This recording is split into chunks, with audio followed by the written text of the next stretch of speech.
Afghan President Hamid Karzi thought he would be out of office weeks ago, but an audit of the bitterly contested election continues and no winner has been announced. Even the president is losing patience. The Afghan nation is waiting impatiently to see an outcome for these agreements reached by our two brothers for the welfare of the people of Afghanistan, so Afghanistan can have a government which all people feel a part of. Former Foreign Minister ABDULLAH won the first round of voting in April. But preliminary results from a June runoff showed former Finance Minister Ashraf Ghani in the lead. The recount of ballots has been chaotic. Abdullah's team, then Ghani's observers, pulled out of the audit. Faizal Ahmad Manawi is with the Abdullah campaign. Unfortunately, the invalidation process is just a joke, and there is no intention of throwing out fraudulent votes.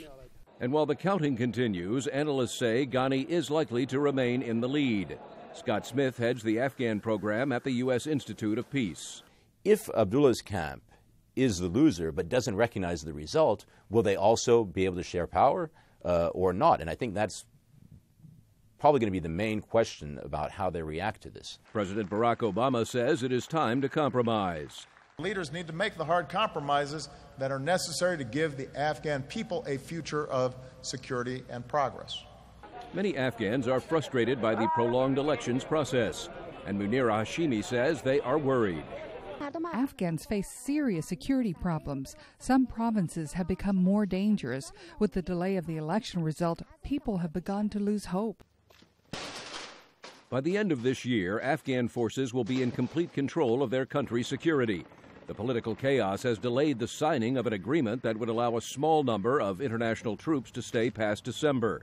The stakes are high, says analyst Scott Smith. The likely outcome, or at least a possible outcome, looking at past Afghan history, would be sort of a disintegration into a variety of factions that may just try to establish local fiefdoms or may fight against each other. Analysts say the political paralysis is allowing Taliban insurgents to gain and hold ground in some parts of the country. It is also providing propaganda for the Taliban, who question the legitimacy of the election. Meredith Buel, VOA News, Washington.